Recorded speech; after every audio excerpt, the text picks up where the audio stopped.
We did it!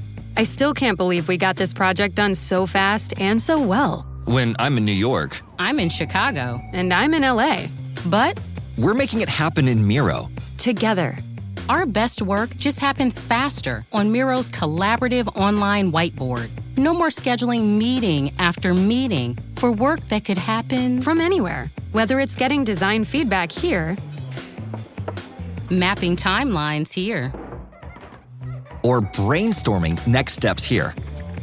It all just happens on the Miro board. Exactly. And it's nice not having to wait an entire day to get sign-off from this guy. Hey! Well, it is true. See how Miro users save up to 80 hours every year by meeting less and doing more. Get on board at Miro.com. The first 3 boards are free, forever. That's MIRO.com.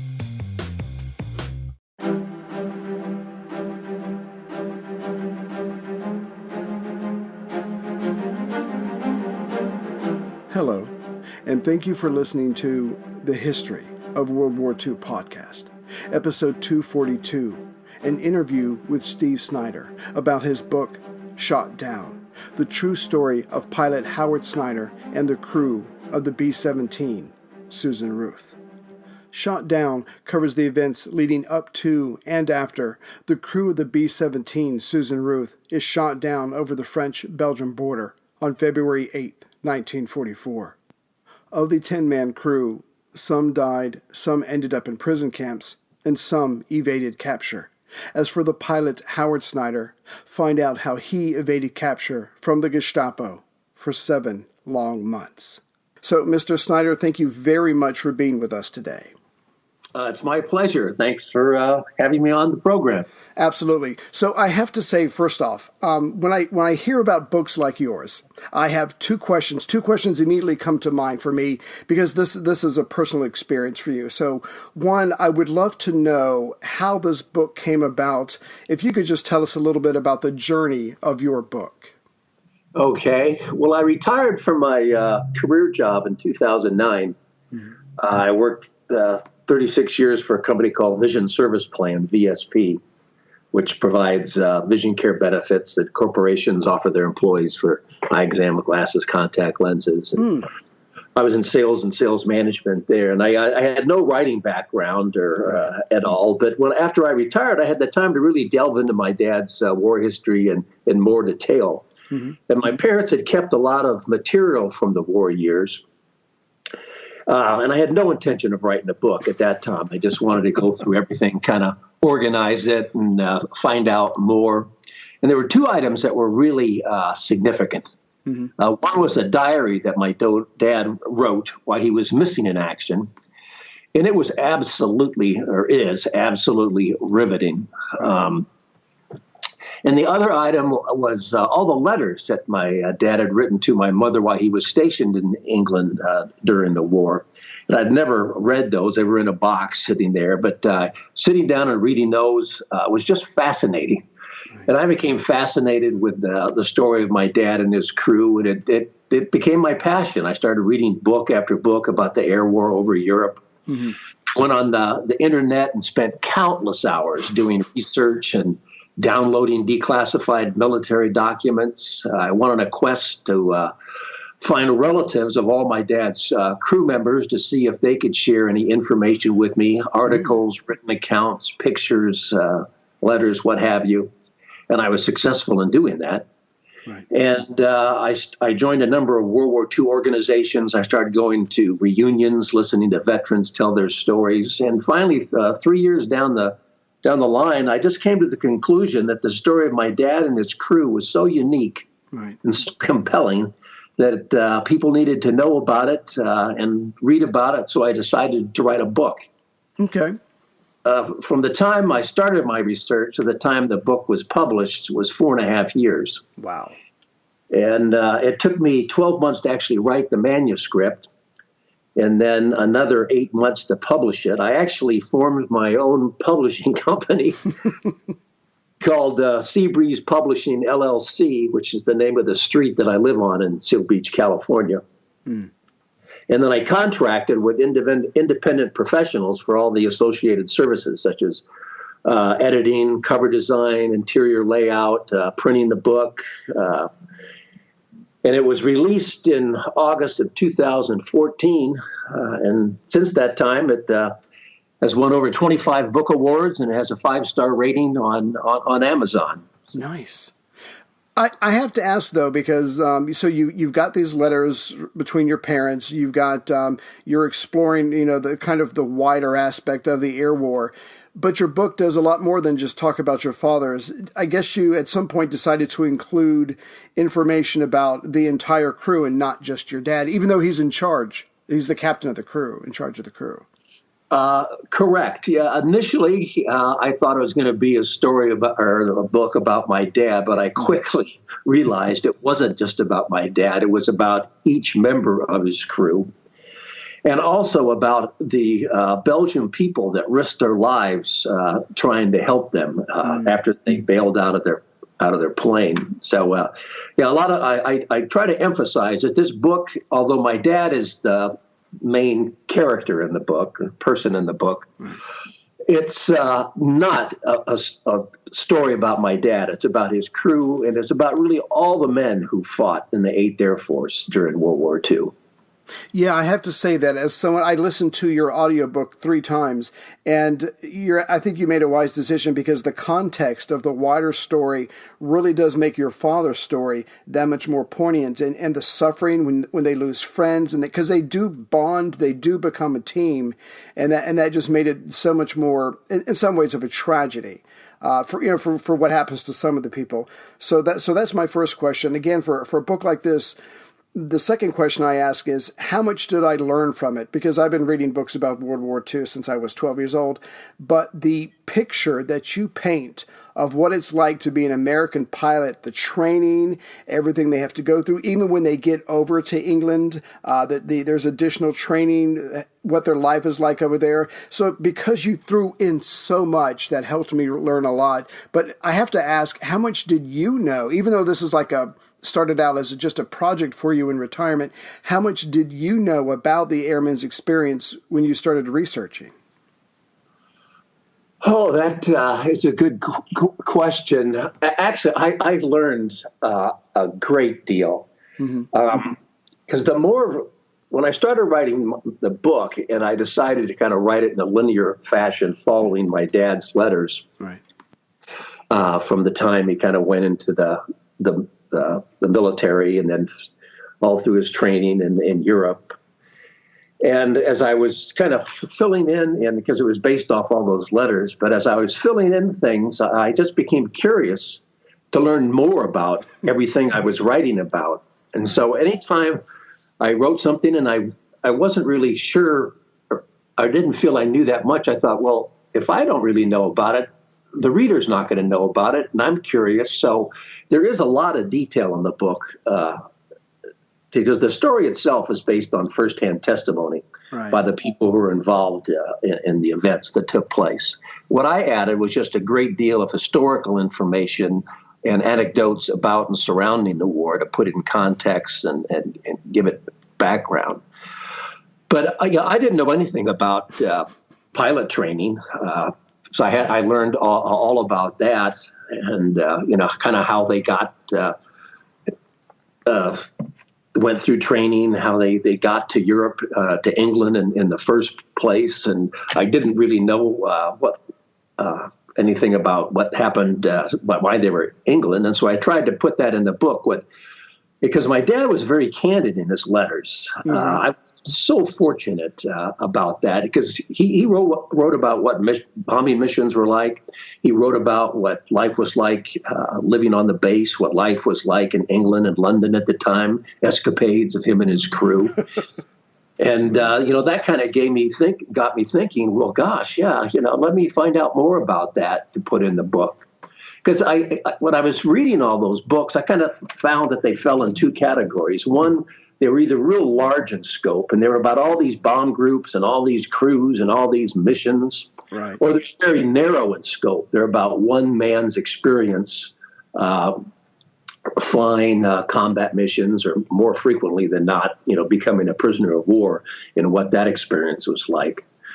But I was following one 10-man B-17 bomber crew and trying to capture, what happened to each of those crew members, because something different happened to each guy, and really anything that could happen, to a airman in the 8th Air Force during World War II happened to one of my dad's crew. I was so fortunate too to have so much information. I go around the country attending air shows, signing copies of my book. I meet lots of people, and I hear the same thing over and over and over again: is that relatives of World War II veterans, whether they're a daughter, a son, a nephew, grandson, what have you, they know very little about the experiences of their vet during the war. And I found out so much about it. I am just so fortunate and blessed to have had so much information. Okay. But we're about to jump into your father's experience, but I just have to tell you this before we move on. So I'd listened to your audiobook. I listened to the audiobook version one time, and then the wife, right after I finished listening to it, and I've got all this information from your book crammed in my head, the wife says, what does it look like outside? So I look out the window and I turn back to her, and I'm not even thinking about it, and I say, it's 1010 cloud cover. And she's like, what the hell are you talking about? I'm like, it's really cloudy. Sorry, honey. I got this book in my head. So I just little details like that I just really enjoyed, because again, it was just when you can read a book like this and just you've learned so much, even though I've been reading for years, that's the kind of stuff I enjoy the most. Yeah, there's a lot of detail in that, like I mentioned, and you said that I just gained so much information because I knew the story, or I knew most of the details about what happened to my dad. Right. But I just learned so much more about the air war over Europe, and really events taking place during World War II, because that's part of the context I try to put the reader in. Mm-hmm. But I have to say one thing: I probably wouldn't have written the book if it wasn't for two Belgian gentlemen. Right. Dr. Paul Delahaye, who formed the Belgium American Foundation in 1984 it was, to honor and remember the Allied crewmen and really soldiers that liberated Belgium from Nazi occupation. And the other gentleman, Jacques Lelot. Both these men were young boys during the war, and they were greatly affected by it. They saw firsthand the atrocities committed against their family and friends by the Nazis. And later in life, they became local historians, and they interviewed all these Belgian people and members of the underground about events that took place involving my dad and his crew, and they documented that testimony. And they provided me with unbelievably detailed information about events that would have been lost forever. Right. Without their dedicated research. So I owe them a great debt. Dr. Paul Delahaye, he died in 2013, but two of his daughters continue that association. Jacques Lelot is still living. I think he's 82, if I remember correctly, and we've become dear friends. Wow. But I owe them such a debt of gratitude. Because I don't think I could have written the book as far as like what had happened in Belgium after the guys were shot down. That makes sense, yeah, because the detail about their experiences on the ground, that makes a lot of sense that you got that information for them. Okay, so let's jump into your father's experience. What was he up to in the United States before he heads over to Britain? He wasn't in the Army at first, am I correct? No. Well, he was after high school. He went to work for Desmond's Clothing Company in Los Angeles. Right. And then in the fall of 1940, President Franklin Roosevelt implemented the first peacetime draft in history. Right. And my dad signed up for the draft and then went into the Army in April of 1941. And it was stationed at Fort Lewis, Washington, in the infantry. And then a few months later, in July of 41, he married my mother, Ruth Hempel, in Pasadena, California. She was born and raised in Pasadena. My dad was actually born in Norfolk, Nebraska. Right. He moved to California with his family when he was 13. It was shortly after she graduated from UCLA. And then on December 7th of 1941, a date which will live in infamy, Japan bombed Pearl Harbor and the U.S. was at war. Mm-hmm. So my mom was really afraid. The future was very uncertain. So over Christmas that year, she went up to visit my dad, and she got pregnant. Right.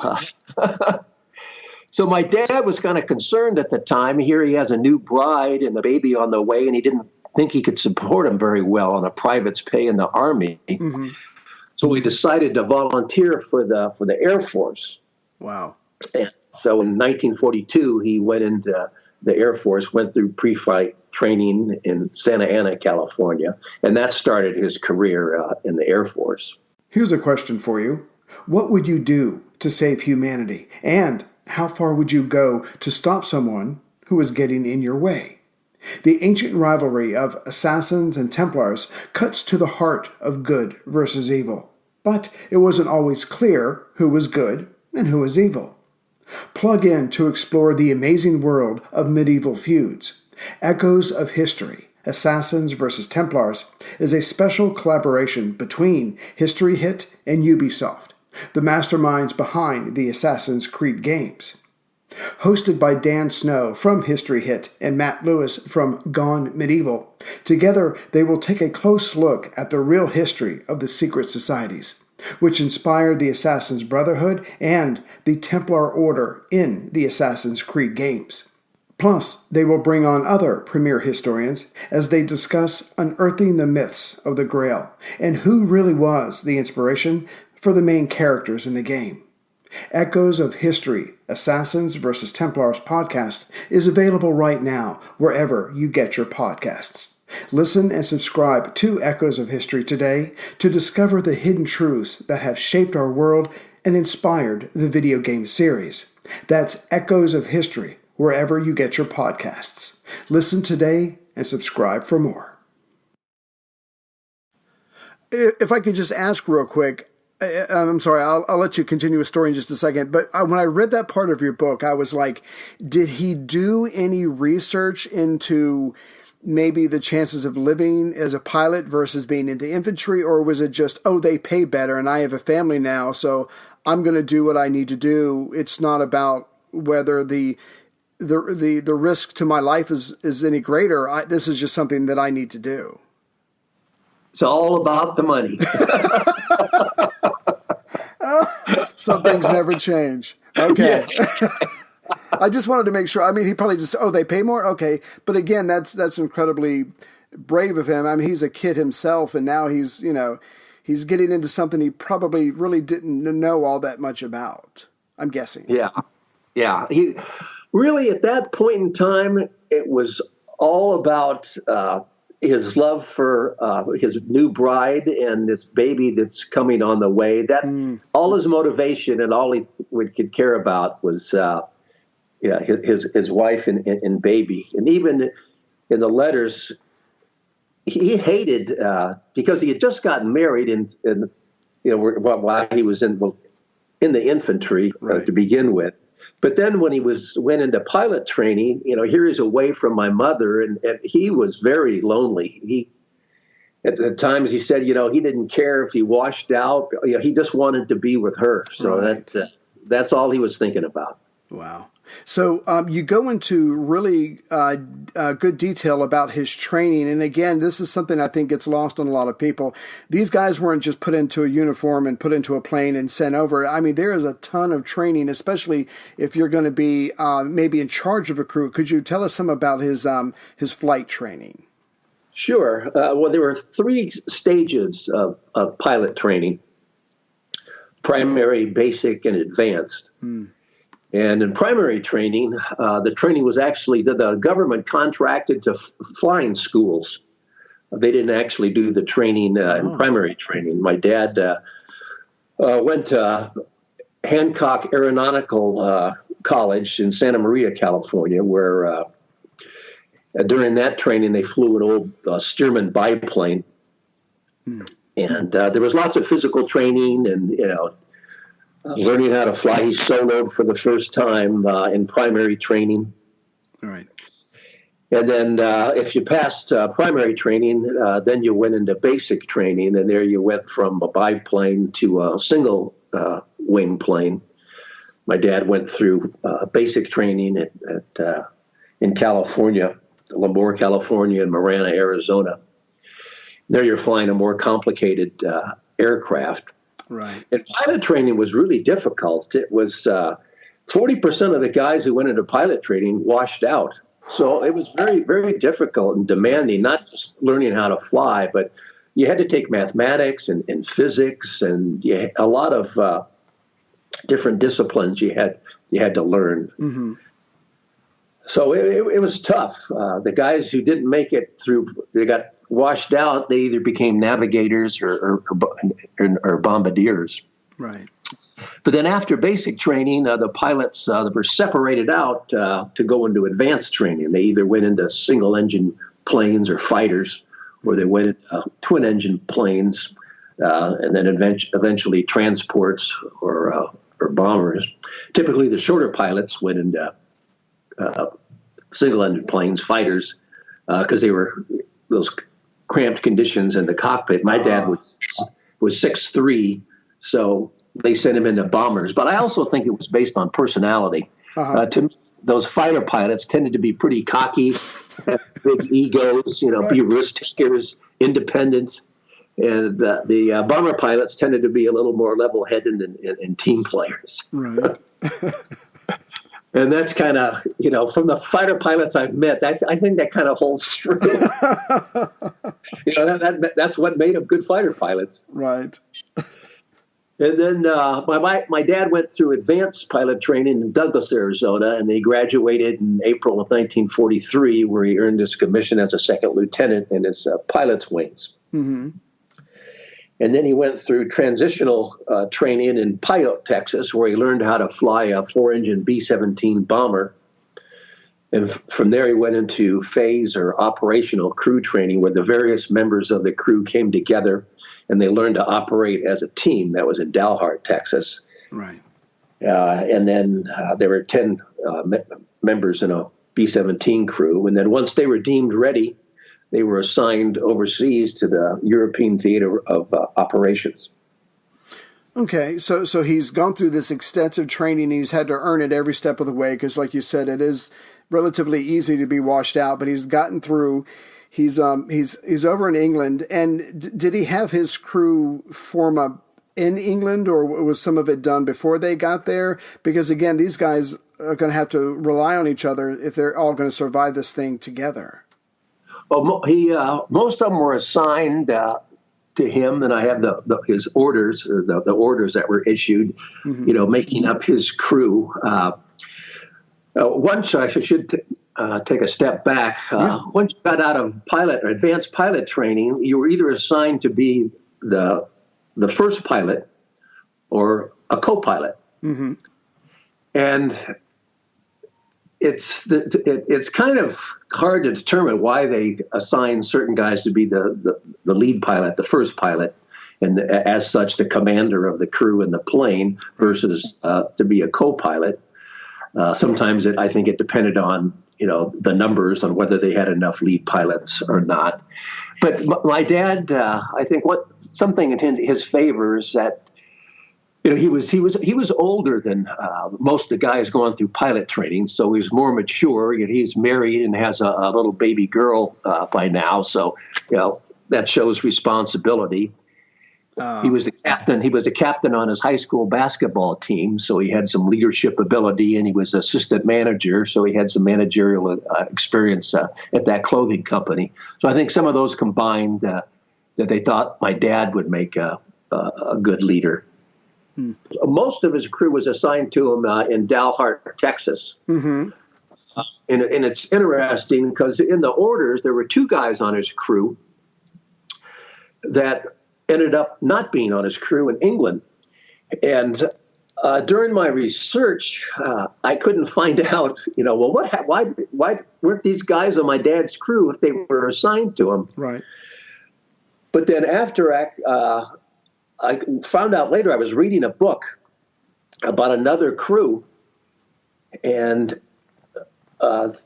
they were talking about the members of that crew, and one of them was on my dad's crew, was originally on my dad's crew, and it said in the book that he was kicked off his original crew because he was considered kind of a goof off.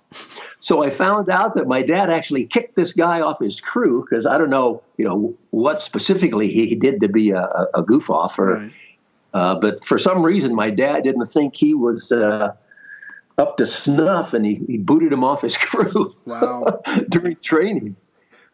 But most of them went over to England with him. They arrived at the 306 Bomb Group on October 21st of 1943. But then he picked up a couple other crew members when he arrived in England. Okay. Now, not to jump ahead, but I just have to really mention this because this is something that in some ways I keep forgetting and I need to be reminded of it. And when I am, it absolutely just freezes my heart. If I remember correctly, your father was like 27 or 28 around this time when he gets to England, and he's got an 18-year-old in his crew. He's got a 21 or 22. I mean, he does have to seem to them to be the old man. Oh, definitely. Yeah, when he got there, he was 27. Well, most of the gunners on every crew were 18, 19 years old. These guys are just right out of high school. Right. Which is pretty incredible. And one thing that's pretty amazing, a lot of people really don't think about, that back then, the U.S. was a rural country. Most people lived on farms. It's unlike today where the vast majority of the people, live in cities. Right. And a lot of these guys had never been out of their home county. They lived at home with their mother. It was very provincial back then. And all of a sudden, here they are, halfway around the world, fighting a war. That was an exciting time for these guys. Their eyes must have been, like saucers, going over there to London in England. And London at the time was like there was no city like London in the world. That was the major city of the world. And during World War II, because Germany had occupied all these countries, there were all these people from different nationalities, because the British Empire was really, at not at the strength necessarily, but it was still the British Empire. So, right. You have Australians there, you have, guys from Nepal, India, just all over, the globe, who are part of the United Kingdom and fighting for the British. And there's Poles there, there's, just from every country in Europe. So it was really a mixture of cultures. It was quite a thing for these young guys that all of a sudden, and it was the first time really a lot of these guys have been away from home. They can do anything they want to, Right. They don't have their mother, their pastor, or, looking over their, these guys, most of these guys never drank before, never smoked before, and here they could smoke, they could drink, they could have sex. Right. It was quite a time for these guys. I just want to interject real quick. One of the out of the many points that I enjoyed, parts that I enjoyed in your book, was that these American kids come over and they're pretty open and they're gregarious and they're saying hi to everybody, and that's not exactly what British culture is all about. So I imagine it must have been a huge shock, not only for the Americans, but for the Britons that are going to be hosting them. I mean, it just must have seemed an invasion of a different kind to have all these Americans over there. We actually call it the friendly invasion. You're right. You're totally right. Because the British were pretty reserved. They didn't. You don't say hello to strangers because that was impolite. Like you said, the Americans, they're all outgoing and friendly. So that was quite a shock. And really, the Brits didn't have much exposure to Americans at that time. Really, all they knew about Americas was what they saw in the movies. Right. So they just thought they had all these, movie stars coming over. The young girls were, they were just really taken back because all the young men they were gone fighting in the war. Right. And here you had this invasion of all these young, virile, young guys in their late teens and early 20s. And it was a shock to both of them. They both spoke English, but they kind of spoke a different type of English. And the U.S. guys, they were, for the time, well paid, much better paid than the British military. So they could wine and dine these girls and take them out and show them a good time. Back then, with the rationing, you couldn't get, like nylon stockings or candies or cigarettes, and the GIs would just shower all these gifts on these girls. Right. And they had stars in their eyes. They were, I think, like 25,000, babies born in England during the war by these GIs, and I think there was about 50,000 English brides that came back to the U.S. after the war. Wow. And there was a real, a mixture. I'm sure these girls' parents didn't appreciate these Sure. horny GIs going after their daughters, but it was quite a time. I was talking to some medics in the 8th Air. They said they treated more guys for venereal disease than they did for combat injuries. Oh, no. Oh, my goodness. Yeah. That was life back then. Yeah. But it's like, we're really sorry. Sorry, but that's what you do when you're 18. You're girl crazy and you got all this money and you're away from your mom. So yeah, that stands to reason. Yeah. So if you could, because you do a great job in describing your father's crew, their various responsibilities, who were officers, who were NCOs. So if you could just tell us about your father's crew and their various assignments on the plane, please, on their B-17. Sure. As I mentioned, there was a 10-man crew. There were 4 officers who were up in kind of the front of the plane. There was the bombardier in the nose of the plane. His main job was to accurately drop the bombs. But in the G model B-17, there were 3 models of B-17s that were flown in Europe, E model, but there were only about 500 of those built, so those were quickly phased out. Right. The F model came in, but the definitive B-17 was the G model. It came in the fall of 1943, and that had a chin turret under the nose of the plane. So if those planes were attacked by German fighters, the bombardier also manned the twin 50 caliber cheek guns in the nose. Right. Then behind him was the navigator. He needed to know where they were and where they were going. But if they were under attack, there were cheek guns in each side of the nose of the plane, the front of the plane, and he manned those cheek guns. And then above them sat 2 pilots. The lead pilot or first pilot sat in the left seat. The co-pilot sat in the right seat. And really, the co-pilot flew the plane as much as the first pilot did. Mm-hmm. And then standing behind them was the flight engineer who also manned the top turret when they were under attack. He was also called the crew chief, and he was onboard mechanic of the plane. He knew how everything worked, and he could do minor repairs in flight. But he also helped monitor all the instruments in the cockpit. In the cockpit, there were over 150 different gauges, dials, switches, toggles, and pretty complicated airplanes. Yeah. He would peer over their shoulders and help monitor engine performance and fuel consumption. And I'll take an aside from that. These B-17s, when they first came out, they were incredible aircraft. They were very complicated. In fact, on the second test flight, the B-17 crashed in 1935, and everyone on the plane was killed.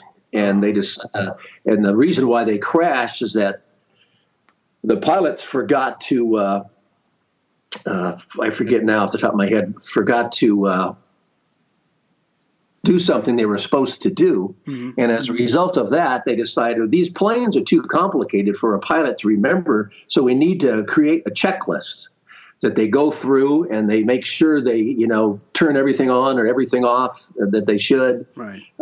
So the plane flies safely. And that's where the origination of the checklist came from, 1935.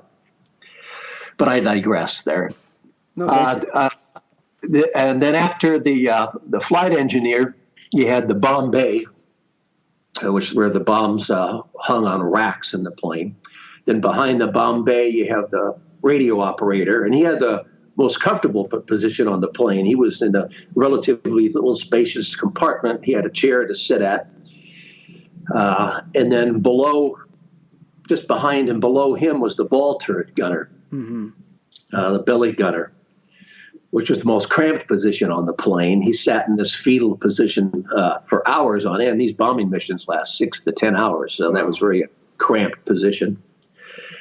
And then above him and in the fuselage, they had 2 waist gunners on either side of the plane, which is the most exposed position on the plane. Right.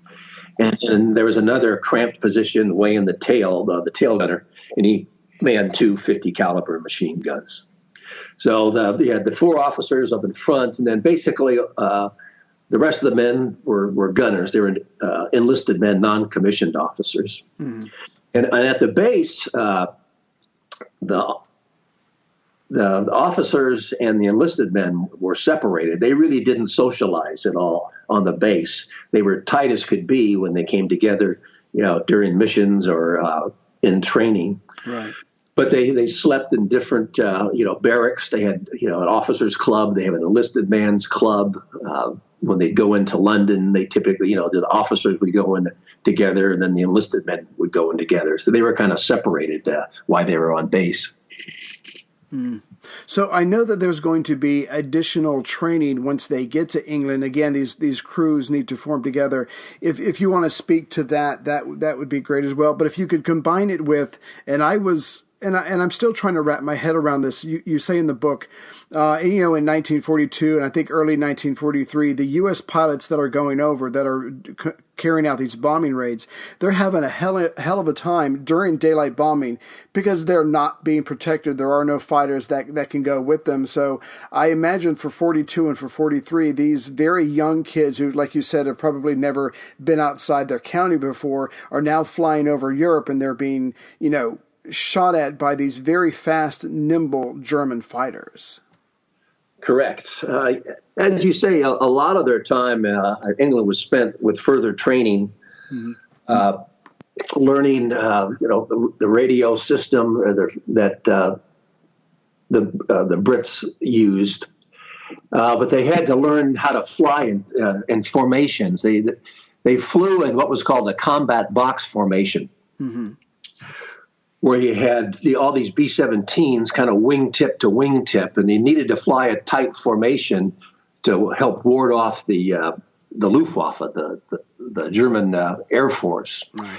So that took a lot of skill because when you're flying in those tight formations, if you don't stay alert, you could clip a wing on the plane next to you or run into the plane in front of you and go down. And mid-air collisions were not uncommon at all. A lot of accidents happen. So they did a lot of formation flying, and also the weather was usually crummy in England. Right. It was raining or drizzling or cloud cover, snow. So there were lots of times that they couldn't fly. So they were spent in training, either kind of school training, in aircraft identification, weather, this type of thing. So they spent a heck of a lot of time in training during their time there. Right. As you said, the 8th Air Force, they went over in the summer of 1942. Their first mission was on August 17th of 1942. And at the beginning of the war, it was 8th Bomber Command's belief that these heavily armed B-17s, they were nicknamed a flying fortress because each plane had 12 12 to 13 50 caliber machine guns on them, so they could put out a tremendous amount of firepower. Right. So they thought these planes, these heavily armed planes flying into these tight formations, could defend themselves from the German Luftwaffe. They also thought they could fly so high and so fast that the German fighters wouldn't be able to catch them, and that they didn't need any fighter support, escort support. But they sadly found out that wasn't the case. As you indicated, in the early years of the war, the 8th Air Force took devastating losses, particularly in 1943 was really brutal.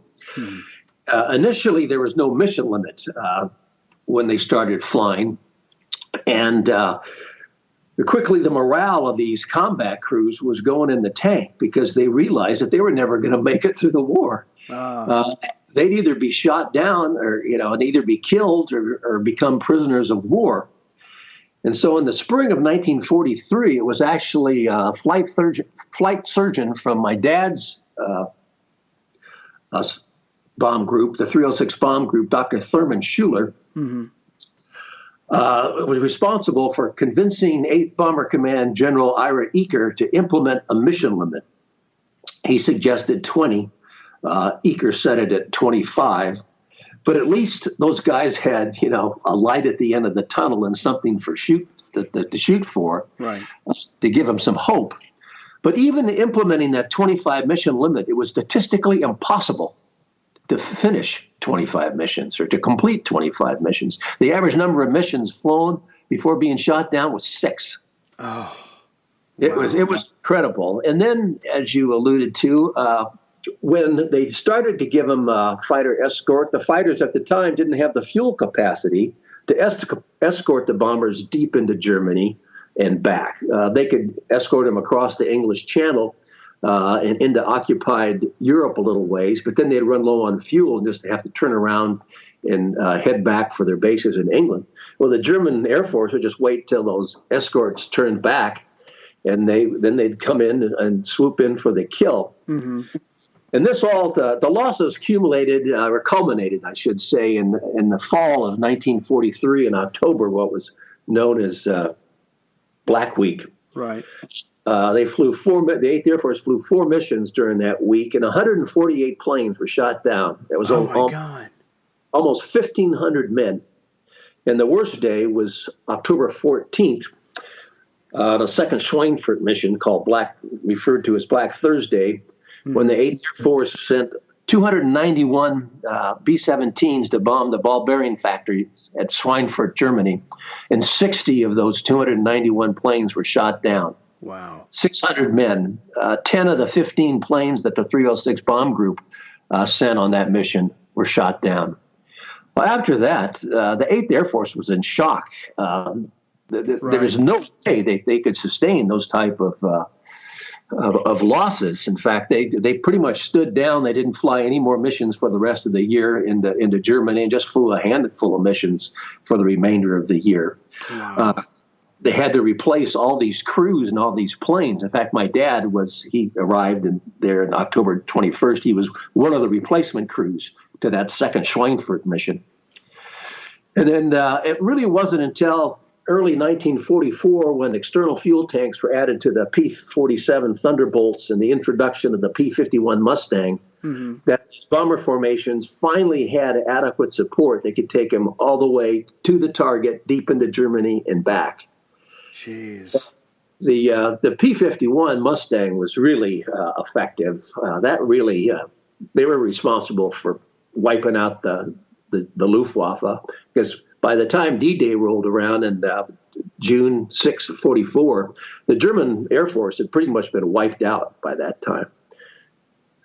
That's incredible. So, Jimmy Doolittle took over the 8th Air Force, became commander at the beginning of 1944, and then he eventually raised the mission limits to 30 and then to 35. Oh. I mean, I know the job's got to get done, but you're right. These guys have got to have something to look forward to. You can't just keep going until either 1, you're dead, or 2, the war's over. Right. Yeah. It was being a combat crewman in the 8th Air Force was the most dangerous duty assignment in the United States military during World War II. Okay. 26,000 men died in the 8th Air Force, another 20. That's more than the entire Marine Corps fighting in the Pacific. Jeez.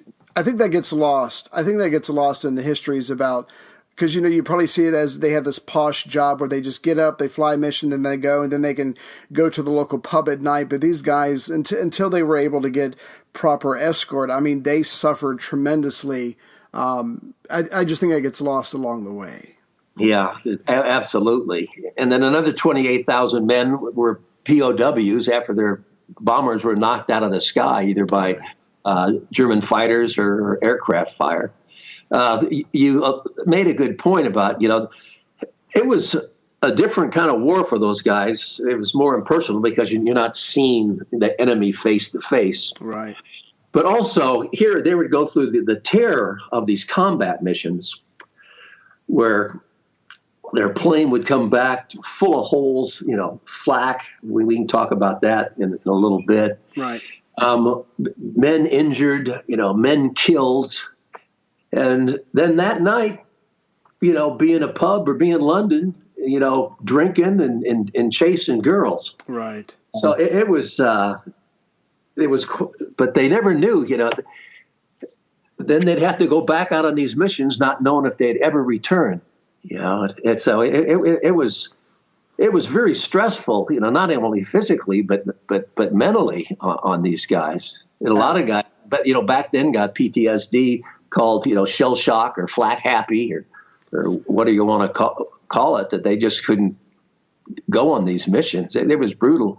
You come back to your, especially for the enlisted men, because there were more men to a Nissen hut, in those empty bunks, and then some of the admin staff coming in, cleaning out their lockers, their foot lockers, to send it home. And then all of a sudden, here's some new young guy you don't know from Adam. So the guys pretty much kept their friendships to their crew members because it wasn't worthwhile getting to know new guys because they'd just be lost. And yeah, it was too painful to lose friends. So you just stuck to the guys in your crew. Yeah, I think you're right. I think that what the stress these American crews went through does not get appreciated. So if you could you describe a typical mission that the American crews went through? And I also believe that in your book you covered from the point of view of a German fighter pilot as well. Right. Yeah, I did. And we'll talk about that a little later too. Okay. That's a pretty incredible story. Well, on the day of a mission, if the weather was suitable to fly, each bomb group would get instructions from 8th Bomber Command, and these guys could be woken up in the early wee hours of the morning when it was still dark. Right. They would go to mess, have 30 minutes to eat breakfast, then they'd go to a briefing meeting in a Nissen hut where these guys would find out their target for the day, the route that they would fly both to the target and then coming home because they'd fly different routes to and from the target, what the weather conditions would be, what the aircraft fire they could expect, what they could expect as far as the way of enemy fighters. Right. And so they'd get briefed. Then they would go out to the planes and they'd start up. And at its peak, the 8th Air Force had 40 bomb groups located in and around an area of England called East Anglia, which is about the size of Vermont. And these bases are all about 5 to 10 miles apart. So on the day of a mission, you'd have hundreds of bombers taken off from these bases all at the same time. Wow. And back then, there wasn't any air traffic control. There wasn't any radar. Everything was based on visual sight. As I mentioned earlier, usually the weather was pretty crummy and socked in, and they couldn't see anything until they got above the cloud layer. Right. So mid-air collisions were not uncommon just getting off the ground. It was dangerous from the time they took off to the time they got back. And then they'd have to form up. Individual planes would form up into 3 plane elements. Elements would form up into bomb squadrons. Bomb squadrons would form up into bomb groups. Bomb groups would form up into combat wings, and combat wings would form up into air divisions. And all this would take 1 hour to 2 hours before they could ever even begin their mission across the English Channel. Right. So that was arduous right then. And then they had to deal with the elements. These planes weren't pressurized. So above 10,000 feet, they had to go on oxygen or else they'd soon pass out and then could die. Mm-hmm. And also, it was freezing on these planes. It was minus 40 to 60 degrees below zero. So frostbite was a huge problem. Many airmen were hospitalized with serious frostbite wounds for lengthy periods of time. So one of my dad's waist gunners, John Pindrock, he was in the hospital for about 2.5 months because he had such bad frostbite injuries. Oh. And going across the channel, they would kind of get organized. The gunners would fire their guns to make sure that they weren't jamming. And then when they reached the continental coast of Europe, they would meet enemy fighters. The Germans had radar stations set up along the continental coast of Europe, so they knew when these bomber formations were coming. Wow. And they'd send up their Air Force, the Luftwaffe, and intercept them. Mm-hmm. So they had to fight all these German fighters, typically 109s, Messerschmitts 109s, or Focke-Wulf 190s. They would come after them. When they neared the target, they would run into anti-aircraft fire called flak.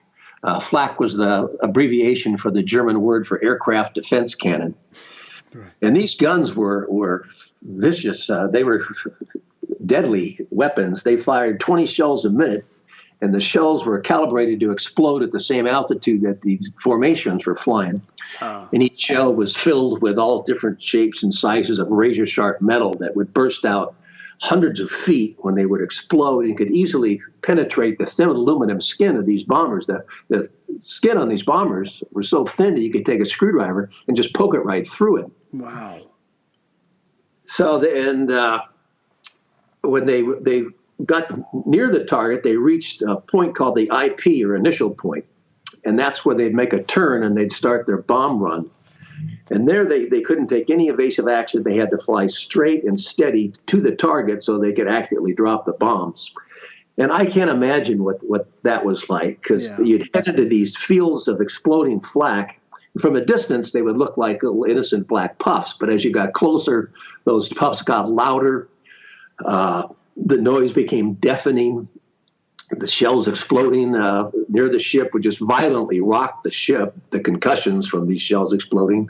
If they hit a bomber directly, it would basically disintegrate the bomber. They just disappear in thin air. If they knocked a wing off, the bombers would just drop like a stone. Wow. Hitting in that killing field, I can't imagine what that must have been like. My dad told me that even though it was so cold up there, he'd just be dripping with sweat from running through his body, on those bomb runs. That's insane. And you're there in your aircraft and you see these bombers next to you getting shot down, so looking to see if there were chutes, guys bailing out, if there were any chutes, any of the guys got out. So that had to be pretty terrifying. But my dad said, most of these gunners, their adrenaline, or most of the guys, the crew, their adrenaline was running so high that during the bomb run that, they weren't afraid. Right. They had a job to do, and they had to do it. And then once they got, when they started on their bomb run, the first pilot gave control over the plane to the bombardier, who would fly the plane through the Norden bomb sight that was in the nose.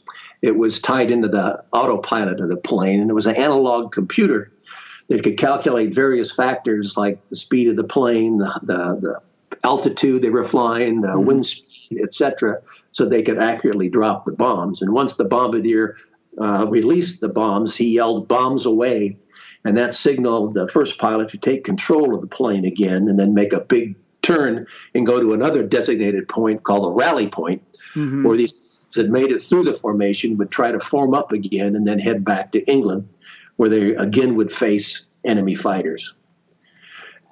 So again, as I mentioned, these missions were 6 to 10 hours in length. So it was very strenuous, both physically and mentally, flying these missions. Yeah, I just wanted to ask real quick because, I mean, here you are mentioning all these 50 caliber guns that are just sticking out of the B-17, but in some ways that doesn't matter because their skin is so thin, it doesn't take much flak to either kill someone or bring down the plane or rip its wing off. But I guess, like you said, they had a job to do, and it's best just to get it over with, and that's your only course for trying to end your having to fly, is to get up there and try to end the war as fast as you possibly can. Yeah, absolutely. I heard reading one book, or I forget where I heard this, but there was one airman that said that they, on those missions, flying to the target, they were flying for Uncle Sam or for the 8th Air Force, but they were flying for themselves. I don't blame them. I just have to ask, when they were coming home, obviously they've gotten rid of their bombs and their planes are a lot lighter. Did they fly home as fast as they could? Or I guess it was more important to stay in formation so they could have that mutual protection? Absolutely, yeah. Most of the planes that got shot down, they were lagging behind the formation for one reason or another. One, either they weren't flying a tight formation, that pilot wasn't a good enough pilot, or he lacked concentration, or the plane had battle damage, either from flak or enemy fighters, and then they couldn't keep up with the formation. So yeah, they were a dead duck if they lagged behind, and because then you could be singled out by the German fighters. But they would limp back home. And again, it was dangerous because with the English weather, a lot of times they couldn't land at their own base. They'd have to land at some other base, either because they were running low on fuel, the engines were going out, they couldn't make it any further, or they would just land at the first base they saw just to get the plane down on the ground. I just have to say real quick, when I got to the part in the book about your father first getting there and flying missions, I know he had to fly as a co-pilot until he got a feel of it. I lost count of the times that missions had to be scrubbed or transferred or delayed because the weather was just so darn bad. You got the sense that maybe they felt the weather was almost as bad as an enemy as the Germans were. Oh, they hated for missions being scrubbed. I mean, their goal was to get the 25 missions or whatever the mission limit was and get home. And so they wanted to get these missions over with. So, a lot of times, the weather was so bad that they didn't even attempt to go on missions. But there were other times when they would either be in their bombers on the ground with their engines going, be ready to take off, or they were already in the air on the way to the mission. But then the weather was so bad at the target that they were asked to return, or they had a mechanical failure en route over the channel and had to turn back. And that was really would wear on them, because here they had to go through all the stress and tension of getting ready for the mission, getting in their planes, anticipating the mission. And if they had taken off and they had to go through the danger of midair collisions, like forming up and all through that, only to have to turn back because of mechanical failure or because of weather conditions. And, they went through all that mental anguish for nothing. It really ticked my dad off when a mission was scrubbed, or they'd have to return from a mission, and, without getting credit for it. Yeah, because I was going to say, I mean, you might be in your 20s, but that kind of thing has got to age you so much. And I'm guessing here, but I think I remember from your book something like 5% of all the various crews, either died or were injured from midair collisions. And like you said, it was a very risky thing, just trying to form up with that cloud cover, even before heading across the English Channel. Exactly. Jeez. Exactly. All right. Okay. So your father has got his crew. They've done their additional training. They've started their missions again, trying to reach whatever number has been set for them, so they can go home or get a break. And I know a lot of the guys were having fun. Your father, because he was married and had a child, he was behaving himself. And we'll get into this later. But I absolutely loved the letters that were going back and forth between your father and your mother, just the affection, but we'll get into that. Could you tell us about the day your father's plane was shot down? Sure. It was on February 8th of 1944, a mission to Frankfurt, Germany. And that night before, he and the other officers of the crew went to a pub called the Falcon, right, near their base, and that's still there today. I've been there. Wow. And had a few pints there myself. Well, they really tied one on. He said in his diary that they all had hangovers, but because breathing that pure oxygen, in the plane, that sobered him up real quick. So he was happy about that. Right. But that was a thrill for me when I went to England in 2014 and went to the Falcon pub and had a few pints where my dad drank the night before his last mission. That was pretty special. Nice. So they're on their mission, and they dropped their bombs successfully, but their bomb bay doors got hit by flak, and they couldn't get them back up. And that caused a drag in the plane. They lost airspeed, and they couldn't keep up with the formation heading back to England. Right. And so they started lagging behind, and they were singled out by two Focke-Wulf 190 German fighter planes who came in for the kill. And then the ensuing air battle, his plane was the Susan Ruth. His plane was named the Susan Ruth after my oldest sister, who was 1 year old at the time that he went overseas in 1943, Susan Ruth Snyder. The Susan Ruth was shot down right over the French-Belgium border. Right. Two of the crew were killed in the plane from the 20-millimeter cannon fire from these Focke-Wulfs, and the other 8 crew members were able to bail out successfully. But both those two German fighters were shot down. One, piloted by Siegfried Merrick, crashed, and he was killed in the plane. Right. He couldn't really determine who shot that plane down. The other plane was piloted by Hans Berger, and his plane was actually shot down by my dad's gunner, so they really shot each other down. Right. And but Hans was able to bail out, and he made it through the war. And one thing I'll mention about, it's interesting during these missions, who gets credit for shooting down German fighters. Right. Because a lot of times you had multiple gunners from multiple B-17s all shooting at the same German plane. And at times you even had, you could have American fighters shooting at that plane at the same time. And the closing speed on these planes, the bombers are going about 150 to 180 miles an hour, but these Focke-Wulf fighters are going 300 miles an hour. So, the closing speed, you're talking about 450 miles. So you only had seconds to shoot. Right. Either the German pilots or the American gunners. So it was really hard to determine, for the most part, who shot down planes and who got credit for them. Sure. But you're dealing with Americans who have egos, and everybody wants to get credit for shooting down the planes, I'm sure. Oh, yeah, without a doubt. Talking about Hans Berger, when I was doing my research, one day my wife just casually asked, well, why don't you try to find the German pilot that shot down your dad's plane? Which I thought was I didn't say this to her at the time, but I thought it was a ridiculous idea. She doesn't know what she's talking about. That'd be impossible, Yeah. He probably died in the war, or 70 years later, he's passed on by now. Yeah. I can't speak German.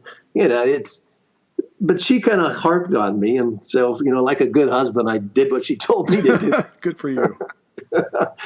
And lo and behold, I found Hans Berger.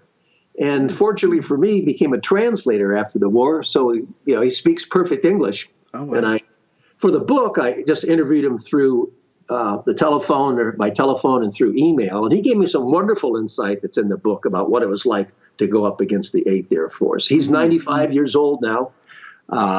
In 2016, I went to Munich, Germany, where he lives, and met him face to face, and filmed an interview with him. Right. He's 95 years old, and I hope to. I'm making my 6th trip to Belgium this fall, and hopefully he'll be in good enough health still that I can go visit him again in Munich. If I can just ask real quick, I mean, you're talking to the man that helped shoot down your father. I mean, what were your emotions and what were your feelings? Was it you were doing your job, my father was doing his job? I mean, I find that fascinating. Yeah, that's a good question. I get asked now and then, well, don't you hate this guy that shot down your dad's plane? And no, I don't. I was all until that time, all my dad knew was that they were shot down by all the 2 German fighters. And to find the pilot that shot him down, I was absolutely thrilled. But the way I felt a personal relationship to Hans, actually, because at one moment in time, in history, my dad's life and his life crossed paths. Mm-hmm. And World War II was really the defining moment of my dad's life, really, for all those guys who were in it. I mean, and so I felt a bond with Hans. And like you mentioned, he was pretty much just like the U.S. airman. He was 20 years old, fighting for his country, trying to do a job and trying to stay alive. Right. And he said it was a shame that they had to be, shooting each other, but their countries are at war, and he was defending his country, his homeland, and that's the way it was. So I don't hold any really animosity towards him at all. It was when I met him in person at his apartment in Munich, he brought out his flight log and showed me his entry on February 8th of 44, where he wrote down that he shot down a B-17 and he had to bail out because he was shot down as well. He was actually shot down 3 times. Oh, my God. Yeah, the Luftwaffe pilots, they had no mission limits. They didn't even get leave or passes like the U.S. airmen did. Right. So most of all of his friends all died during the war. It was amazing that he made it through. Absolutely. Feel free to talk about him some more, but when you're ready, if you could give us a little bit about your father's, and you can however you want to do it, either him coming down or some of the experiences he had on the ground once he parachutes down. Sure. Being the commander of the plane, he was the last one out, and he and his plane actually came down in Belgium, and the rest of the crew who were able to bail out came down in France. It was right over the border. And he came down in a little village, or near a little village called Mackenwas, Belgium, was right near the French border. And his parachute came down and landed in some trees, and his parachute got hung up in the trees, and he was dangling 20 feet off the ground and couldn't get down. But fortunately for him, 2 young Belgian gentlemen, Henri Franken and Raymond Duvin, came to his rescue before the Germans got to him. They went back to a farmhouse, got a ladder and a rope, helped him down a tree. And this occurred about 1 o'clock in the afternoon. So they thought it was too dangerous to move him during daylight. So they told him to hide and stay put till the night. So they come back and get him because there were German patrols combing the area looking for these guys that had bailed out, trying to pick them up. So that night they came back and took him to the home of Raymond Duvin and his parents, which was right on the French border. He only stayed there one night because they thought it was too dangerous for him to stay there any longer than that with those German patrols combing the area. So that night, a Belgian customs officer, Paul Tilquin, or Tilcan, I should say, pronounce it in French, came on a tandem bicycle to take him to another location. And they headed out that night. My dad could only pedal with one leg because he had shrapnel wounds from that anti-aircraft fire and the German 20-millimeter cannons. Right. It was pitch black, it was rainy, and they headed out. And he can only pedal with his good leg, and they came to a hill and couldn't pedal anymore, so they started pushing the bike up the hill. Right.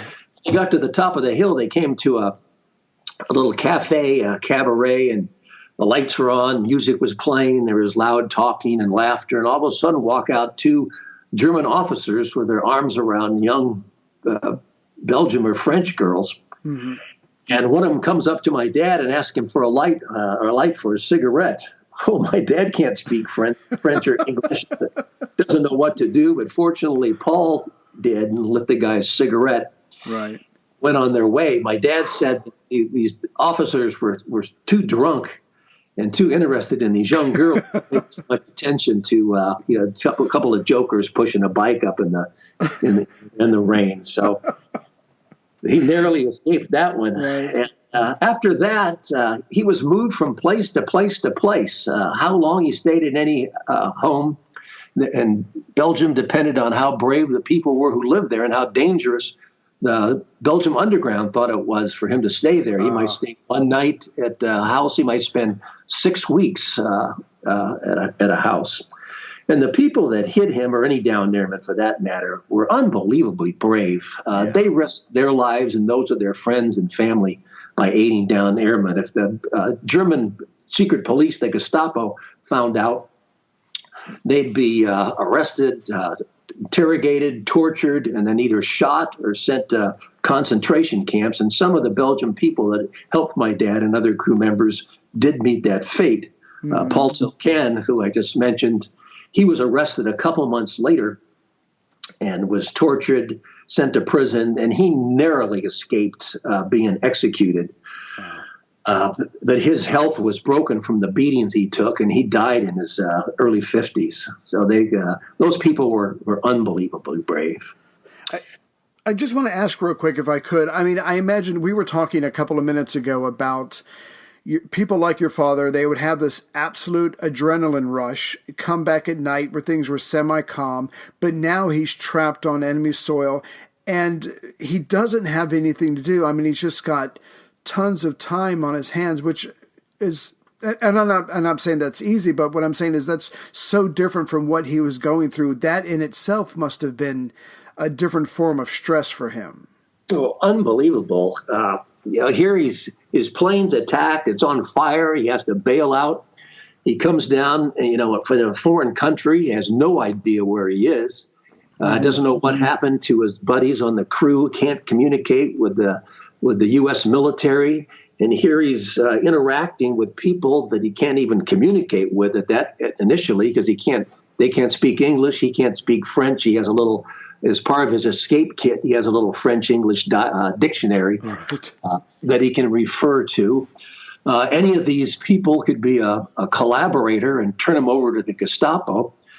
And when he's hiding in these houses, the Gestapo could break in, any time, night or day. Yeah. And he had some real close calls that are in the book, described in the book, and be arrested and either shot or sent to a POW camp. So it was very stressful on him.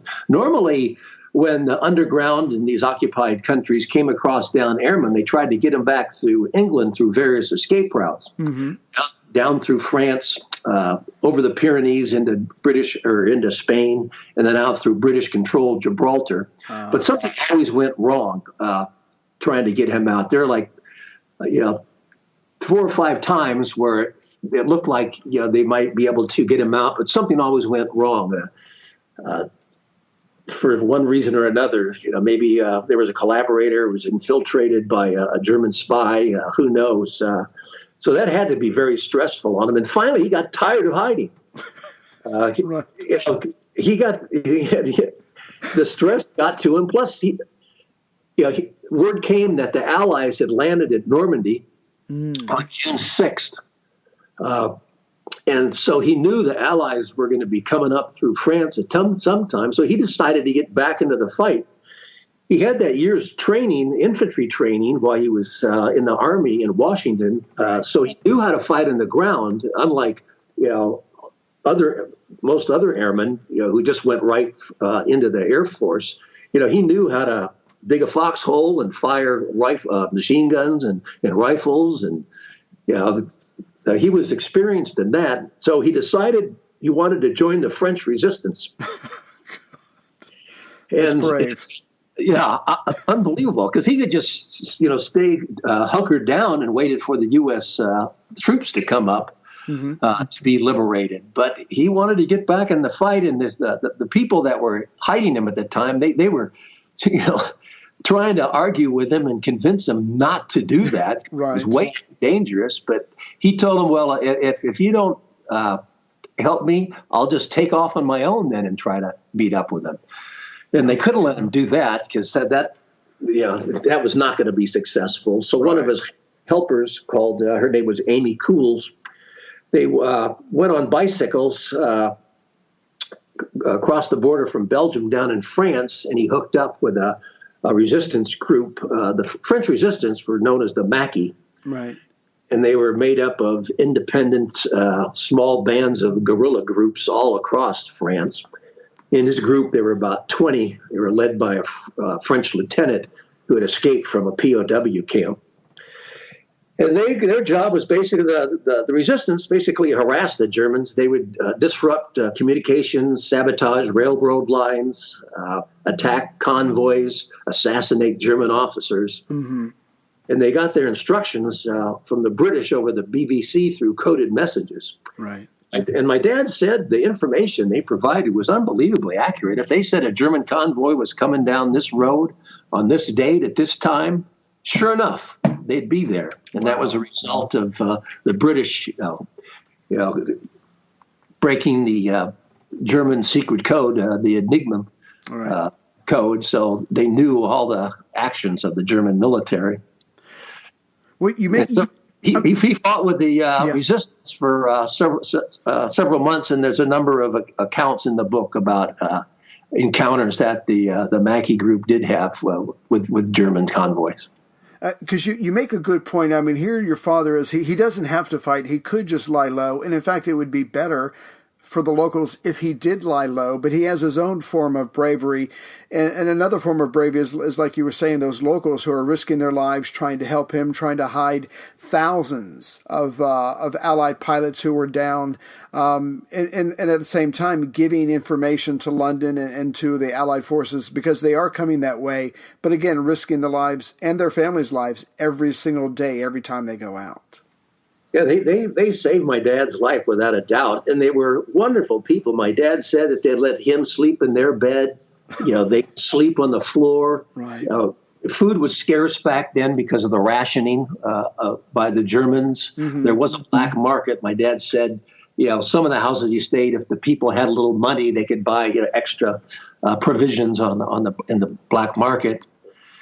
And then he made some lasting friendships with some of those people that he stayed with long periods of time and he stayed in contact with after the war. I was fortunate to meet one of his helpers, Paul Tilken's wife, Nellie, on my first trip to Belgium.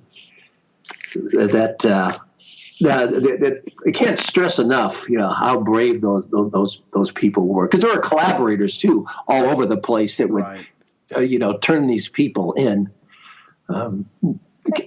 Collaboration was pretty commonplace. Either you had people that believed in fascism, agreed with the Nazis, or people that thought, well, the Nazis are going to win the war, so I might as well be on the side of the winning country. Right. Or then there's other people that just wanted to take advantage of it, financially. And then there's cases of people that just had a grudge against another person. Wow. And they would tell the Gestapo that person's part of the underground when they weren't part of the underground, just to get back at them, to take over their land or, it was, 'cause people can be, very, very cruel and mean. Yeah, but humans are flawed and nothing's changed, thousands of years. So Mr. Snyder, I'm going to let you decide where we end. So here's your father. He's helping the French resistance. He doesn't know about the rest of his crew because they came down in other areas, but all he can do is, I guess, just kind of do his part, try to survive, and help the French and the Belgians until the Allies show up from landing in Normandy. So if there's anything else you want to add to that, you certainly can. But I think we'll just leave a lot of it for what's left for the readers, because I did listen to this book 3 times on the audiobook, and I enjoyed it very much. And I don't want to rob other readers from the pleasure that I had about finding out how this ends. Sure. Yeah, I'll talk a little bit. Sure. One thing about the audiobook is that you don't get any pictures. In the print book, there's over 200 time period photographs. Wow. So you can visualize everything that you're reading about. And many of those pictures were either sent to my dad by his helpers after the war, or they were provided to me by those 2 Frenchmen that were young boys, Jacques Rouleau and Paul Delahaye. Unbelievable pictures that were taken in 1944 on the ground in Belgium. But to get back to my dad, it was about almost exactly 7 months from the time that his plane was shot down while he was with the French resistance. Word came that U.S. troops were in the nearby village of Trélone, France, just across the border from Belgium. So my dad walked into the town, into the village square, came up to an army major. Actually, it was an element of Patton's Third Army, which had come up through France after D-Day. Identified himself. They interrogated and make sure he wasn't a German infiltrator. And then once they were satisfied, he got a ride to Paris with a convoy that was taking German prisoners to Paris. And then in Paris, he hopped on a C-47 and got back to England, and then sent a telegram home to my mother saying that he was alive. My mother, that was really hard on my mother, because my other sister, Nancy, was born while he was missing in action. So my mom was back home with a 1-year-old daughter, an infant baby girl, not knowing if she'd ever see her husband again. So you can imagine the joy of my mother and my dad's parents and relatives when they heard that he was alive. I'm sorry, I just want to ask, I guess your mother is informed by the military. Look, we don't know what happened. We're not saying he's dead. He's just missing in action, and we honestly have no idea what his status is. And she has to live with that for 7 months? Yes. They were shot down on February 8th. She got a telegram from the War Department on February 23rd saying that the plane was shot down and the crew was missing in action. Right. And she got another follow-up letter. I think it was in, a few months later, saying, they still didn't have any new information, but many times, airmen who were shot down became prisoners of war, so he might turn up, type of thing. Right. And during that time, since I guess my mother was the wife of the pilot, she was kind of the central point for the families back home. So there were lots of exchange of letters, either from mothers, sweethearts, members of the family, other wives to my mother, and she kept those letters. And there's excerpts from those letters, as you had mentioned in the book. And that's really emotional, because you can just feel the heartbreak of their relatives and loved ones back home, not knowing if they'd ever see their son or husband or boyfriend, what have you, again. Pretty heart-wrenching stuff. Right. Yeah, I can only imagine. So in some ways, your mother was the leader of the wives, just like your father was the leader of the crew. Yeah. But then after they sent him home from England, at the time, if you were shot down over occupied territory and helped by the underground, you couldn't fly again. Because the Air Force thought if you were shot down a second time and captured by the Germans and tortured by the Germans, that you'd give up the identity of the people that helped you the first time. Oh. So they sent my dad home. The only exception to that rule that I'm aware of is Chuck Yeager, who personally met with General Eisenhower and talked him, letting him go back into combat. Wow. Yeah. But your father's probably, I've done my part. It's time for me to go home. Yeah, yeah. And then he became a B-17 flight instructor back in the States, in Florida and Ohio, until the war ended. The only other thing I'll say about the crew is that 5 of the crew members made it back home, but 5 of them did not. Right. Yep, and to find out, you'll have to check out the book. Mr. Snyder, I know that, if I remember correctly, you have your own website where people can buy the book, but obviously they can buy it other places where you can buy books. I do want to say, obviously, I have to get a copy of this because 200 photos is just way too tempting. However, the gentleman that did do the reading on your audiobook did a great job. He had just the way his voice and the way he presented it, it really did make a huge difference of having that in my ear, and I just enjoyed the way he told the story by reading your book. Thank you. Yeah, he did a good job. It was a real challenge because the first half of the book builds up to the day that the plane was shot down, and the second half of the book is all about what happened afterwards. Right. And there's so many French names and words and German names and words. So it was a real challenge for him to pronounce, right. all those words and names. Yeah. he made it through though. So he did a good job. And as far as my website is stevesnyderauthor.com, and on the homepage of my website, if someone wants an autographed book, they can purchase one via credit card through PayPal through there. But like you said, it's available where other books are sold in whatever format: print book, softcover, hardcover, ebook, in all formats, and the audiobook. Excellent. I'm going to have to get me one to go along with my audiobook. So this is, thank you very much, Mr. Steve Snyder. The book is Shot Down, The True Story of Pilot Howard Snyder and the Crew of the B-17 Susan Ruth. Mr. Snyder, thank you very much for your time, and thank you for this book. Well, thank you again having me on your program, and it was an honor and a privilege to write that book, and it's really changed my life. I basically work full-time or have a full-time job again, speaking to all sorts of organizations, going around the country, attending air shows, signing copies of my book. So it really has changed in my life, and it's my passion. I love to do it, and I meet so many wonderful people, meet veterans, and it's great to tell the story of those brave men who fought and died for freedom so many years ago. We can never forget their sacrifice. Absolutely. And my little tagline actually is, it's our duty to remember. Absolutely. Thank you very much, sir. Thank you.